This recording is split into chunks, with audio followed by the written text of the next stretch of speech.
Yan. Okay. Paano magpalit ng remote alarm ng NWOW? Ito kasi nabili ko to sa Lazada. Mura lang. 190 pesos lang. So, ang problema ng eBay ko na ito, yung ERB small, masyadong maingay at nagloloko na yung alarm.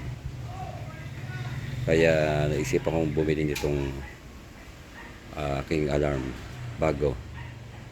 So pakita ko sa inyo kung paano magpalit. DIY lang. Ito siya yung nabili ko sa Lazada. So may kasama na siyang dalawang susi, dalawang remote, saka itong pinaka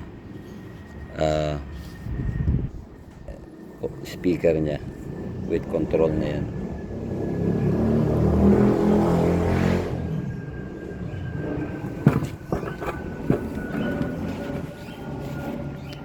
So, una tanggalin natin yung screw.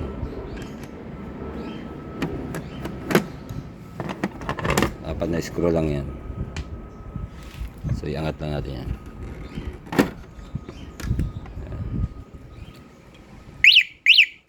So, maingay siya, tunog na tunog. So ito yung lumang remote niya.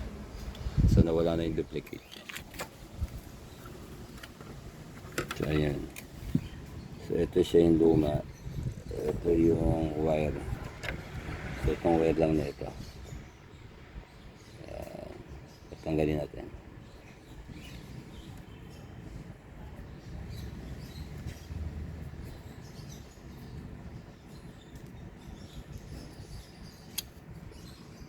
Saka ito pa isa.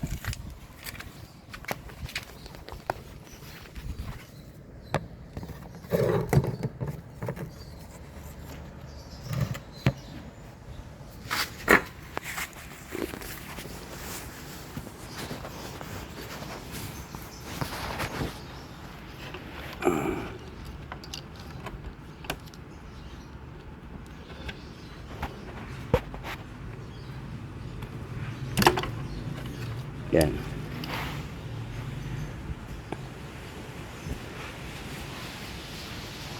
So kakabit lang natin itong bago. Ito.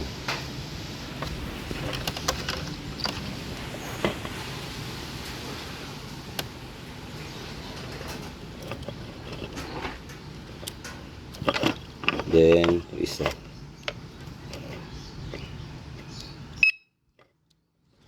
Yan. So testing natin.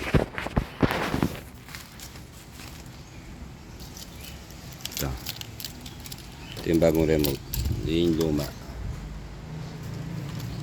Ito yung bago. Ito.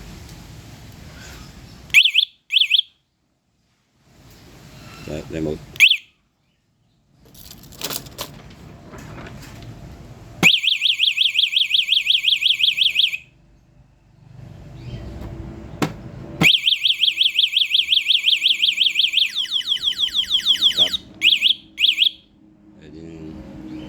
Ito yung pinaka-call niya.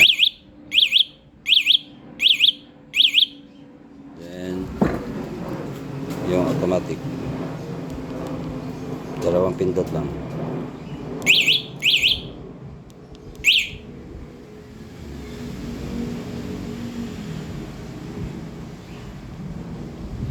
Then pwede off,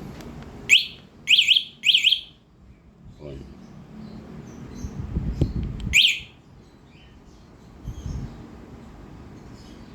Off.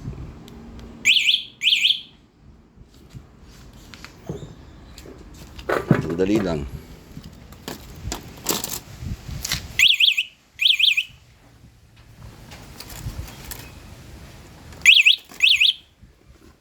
So, ang gagawin ko is yan, iwan ko lang dyan.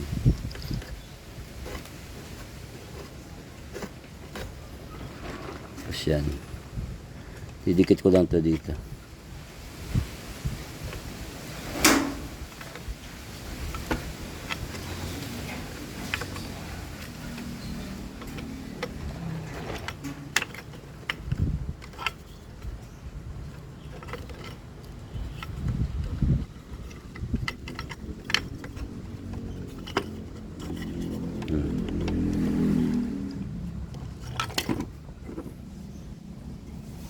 Tanggalin natin yung pandikit.